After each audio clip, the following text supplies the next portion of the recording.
कणकवलीमध्ये विजयी झाल्याची माहिती मिळते। महत्त्वाची अपडेट आहे, कणकवलीमध्ये भाजपचे उमेदवार विजयी झालेत। भाजपचे राजेश जाधव विजयी झाले। हळूहळू अनेक ठिकाणचे सध्या कल हाती येत आहेत। विजयी कोण झाले हे पण आपल्याला कळते आणि याबद्दल अधिकची माहिती घेऊयात आमचे प्रतिनिधी सुरेश कौलगेकर यांच्याकडून। सुरेश, आपण पाहतोय कणकवलीमध्ये भाजपचे एक उमेदवार विजयी झालेत, काय सध्या चित्र आहे? निश्चित कल्याणी बघितलं तर आताच जो निकाल हाती आलाय त्यामुळे महायुतीला पहिलं यश मिळालेलं आहे आणि भाजपचे तळरे पंचायत समितीचे जे उमेदवार आहेत राजेश जाधव हे विजयी आणि प्रतिस्पर्धी काँग्रेसचे उमेदवार आहेत त्यांचा जो पराभव आहे ते केलेला आहे। एकूण पाहिलं तर सिंधुदुर्ग जिल्ह्यात बघितलं तर महायुतीला मोठ्या प्रमाणात कल आहे तो मिळताना दिसतोय। यापूर्वीच बघितलं तर ज्या एकूण 150 जागा होत्या त्यामध्ये 25 जागांवर बिनविरोध जे उमेदवार विजयी झाले होते आणि पाहिलं तर एकंदर पाहिलं तर सिंधुदुर्ग जिल्ह्यात पाहिलं तर महायुतीच्या बाजूने मोठ्या प्रमाणात कल मिळताना दिसतो आणि पहिला जो निकाल हाती आलाय तो म्हणजे कणकवली तळरे पंचायत समितीचे राजेश जाधव हे भाजपचे उमेदवार आताच विजयी झाले। कल्याणी सुरेश, खरं तर कोकणात यंदा अनेक ठिकाणी भाजपचं वर्चस्व पाहायला मिळालं होतं। भाजपच्या अनेक मोठ्या नेत्यांनी तिथे सभा घेतल्या होत्या, त्यामुळे काय वाटतं, तुम्ही सध्या ग्राउंडवर आहात, कोकणात नेमकं काय घडू शकतं?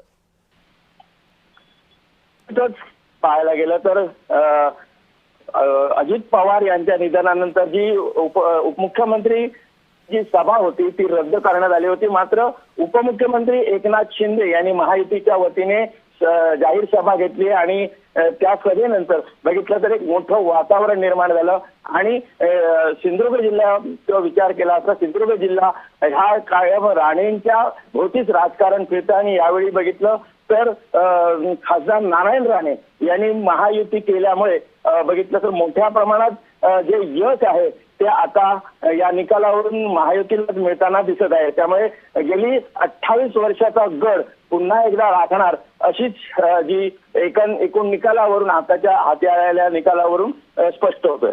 कल्याण सुरेश, सिंधुदुर्गमध्ये राणे बंधू सध्या कुठे आहेत? निकाल यायला सुरुवात झाली, ते सध्या कुठे आहेत? निश्चितच काही तासातच पालकमंत्री नितेश राणे हे सिंधुदुर्ग जिल्ह्यात दाखल होतील। मात्र सध्या ते मुंबईत आणि मुंबईतून निघाल्याची माहिती ही मिळते आणि ते आपल्या कणकवली येथील ओम गणेश बंगल्यावर काही वेळातच ते दाखल होतील आणि त्यानंतर त्यांची जी प्रतिक्रिया आहे ती अतिशय महत्त्वाची ठरणारी असणार आहे। नक्की सुरेश, धन्यवाद या सगळ्या सविस्तर माहितीसाठी। तुमच्याकडून वेळोवेळी अपडेट्स घेत राहू। तर आपण पाहतोय की अशा पद्धतीने कणकवलीमध्ये भाजपचे उमेदवार विजयी झालेत। विजयानंतर त्यांनी काय प्रतिक्रिया दिली पाहू।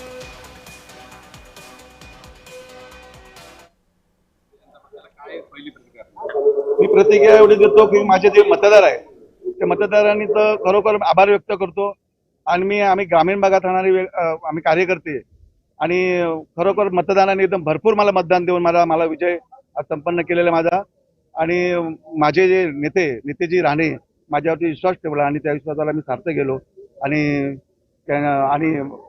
राणे साहेब आमचे मोठे राणे साहेब यांनी पण माझ्यावरती विश्वास ठेवला आणि म्हणून मी आज त्या पंचायत समितीचं निवडणूक जिंकू शकलो आणि विश्वास होता त्यांचा माझ्यावरती। आपला हा कार्यकर्ता सांगा एवढा मला 20 वर्षाचा मला न्याय मिळाला आणि मी तो सार्थ ठरवला। मी 1960 मतांनी मी विजय झालो।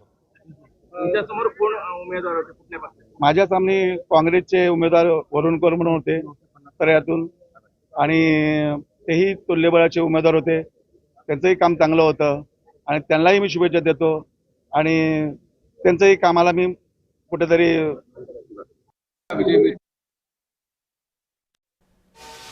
भाजपचे राजेश जाधव हे विजयी झालेले आहेत आणि विजयानंतर त्यांनी प्रतिक्रिया दिली।